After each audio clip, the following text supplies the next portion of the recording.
নমস্কার, আপনি দেখছেন প্রতিদিন বুলেটিন। আজকের বড় আন্তর্জাতিক ও প্রতিরক্ষা সংক্রান্ত খবর নিয়ে আমরা হাজির। ভারতের সমুদ্র শক্তি আরও শক্তিশালী। ভারতীয় নৌবাহিনীতে যুক্ত হয়েছে অত্যাধুনিক যুদ্ধজাহাজ আইএনএস তারাগিরি। ক্রু ক্যাপাসিটি প্রায় ২২৬ জন, ওজন প্রায় ৬,৬৭০ টন। ৭৫% বেশি স্বদেশী প্রযুক্তিতে তৈরি এই যুদ্ধজাহাজ এমনভাবে ডিজাইন করা হয়েছে যাতে শত্রুর রাডারে সহজে ধরা না পড়ে।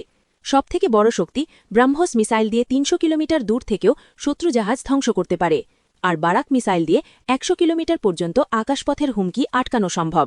অর্থাৎ এই যুদ্ধজাহাজ শুধু প্রতিরক্ষা নয়, আক্রমণেও অত্যন্ত মারাত্মক। এবার কথা বলি ভারতের নিউক্লিয়ার সাবমেরিন শক্তি নিয়ে। আইএনএস আরিধামান ভারতের তৃতীয় আরিহান্ত ক্লাস নিউক্লিয়ার সাবমেরিন।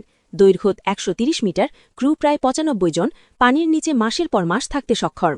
সবথেকে বড় শক্তি, ৮টি vertical launch system. K-15 missile ৭৫০ kilometre range, K-4 missile ৩৫০০ kilometre range, ভবিষ্যতে K-5 ৫০০০ থেকে ৬০০০ কিলোমিটার। অর্থাৎ জল, স্থল ও আকাশ ৩ দিক থেকেই পারমাণবিক আক্রমণের ক্ষমতা। অন্যদিকে পাকিস্তানের অবস্থা উদ্বেগজনক। দেশটিতে হঠাৎ পেট্রোল ও ডিজেলের দামে ব্যাপক বৃদ্ধি।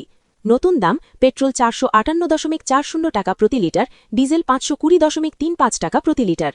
ফলাফল, পেট্রোল পাম্পের লম্বা লাইন, সাধারণ মানুষের মধ্যে আতঙ্ক, অর্থনৈতিক চাপ চরমে। এবার আন্তর্জাতিক পরিস্থিতি, ইউএসএ ভার্সেস ইরান।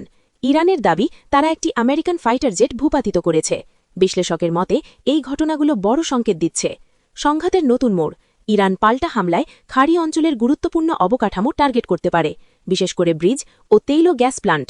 পরিস্থিতি দ্রুত উত্তেজনাপূর্ণ হয়ে উঠছে। এখন আপনার মতামত দিন, ভারতের এই প্রতিরক্ষা শক্তি কতটা গুরুত্বপূর্ণ? আন্তর্জাতিক পরিস্থিতি কোথায় গিয়ে থামবে? কমেন্টে অবশ্যই জানাবেন।